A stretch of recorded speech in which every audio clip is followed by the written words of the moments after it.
ណាបងប្អូនពុទ្ធរូបទាំង5ព្រះអង្គនៅលើភពផែនដីគឺមានដាប់ឆ្លាក់ដោយបុព្វបុរសខ្មែរនៅលើភ្នំសន្ទុកនេះតួអង្គពុទ្ធរូបទី2នៅលើភពផែនដីយើងនិងបន្តទៅពុទ្ធរូបទី3ដែលមានព្រះនាមថាកាសបោ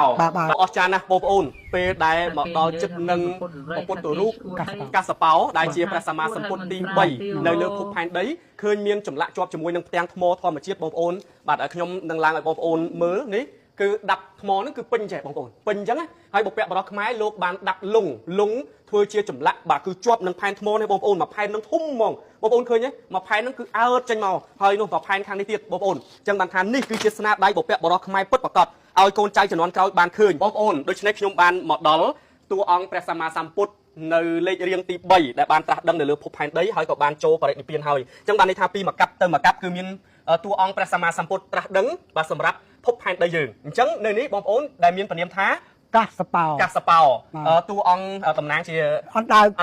បាទអណ្ដើកបាទបងប្អូនអរគ្នាកន្លែងនេះហើយដែលដាក់រូបបាទសត្វតំណាងជាសត្វអណ្ដើកទេបងប្អូនប៉ុន្តែតំណងប្រហែលជារលុបឬក៏មិនបងប្អូនប៉ុន្តែបងប្អូនមើលខាងលើទៅនេះគឺតួអង្គព្រះកាសបោចុះសមណគោតមលោកតាព្រះអង្គសមណគោតមនៅខាងនោះអូសមណគោតមទ្រង់នៅខាងនោះវិញអញ្ចឹងបងប្អូនមើលព្រះសមណគោតមដែលរាល់ថ្ងៃបងប្អូនតែងតែគោរពបូជាគ្រប់ទីអារាមទាំងអស់តាមបែបពុទ្ធសាសនាដែលពីមុនហៅថាសទ្ធត្ថៈកាលពេលដែលទ្រង់នៅជាក្សត្រនោះបងប្អូនអរគ្នាហើយបានបួសបាទជាព្រះសម្មាសម្ពុទ្ធរហូតដល់ត្រាស់ដឹងដែលឲ្យព្រះនាមថាសមណគោតមបានដែលជាបរមគ្រូរបស់យើងក្នុងសម័យបច្ចុប្បន្ននេះនេះខ្ញុំបានមកដល់ទីតាំងតួអង្គព្រះសម្មាសម្ពុទ្ធស្ថិតនៅក្នុងលេខរៀងទី4ដែលលោកបានត្រាស់ដឹងហើយក៏បានចូលបរិនិព្វានហើយជាបរមគ្រូរបស់យើងក្នុងសម័យបច្ចុប្បន្ននេះដែលហៅព្រះនាមថាព្រះសមណគោតមអញ្ចឹង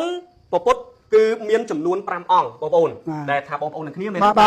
អញ្ចឹងបងត្រាស់ដឹងហើយទី2ក៏ត្រាស់ដឹងហើយទី3ក៏ត្រាស់ដឹងហើយទី4ក៏ទ្រង់បានត្រាស់ដឹងហើយក៏បានចូលបរិនិព្វានរួចហើយអញ្ចឹងនេះហើយបងប្អូនគឺព្រះសមណគោតមបងប្អូនណាមានដាក់ឆ្លាក់នៅលើភ្នំសន្ទុក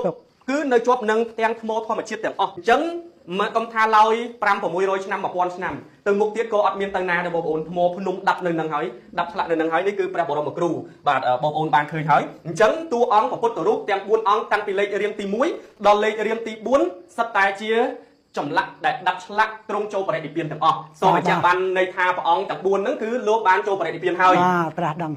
ហើយចូលបរិនិព្វានហើយប៉ុន្តែនៅតួអង្គចុងក្រោយគេ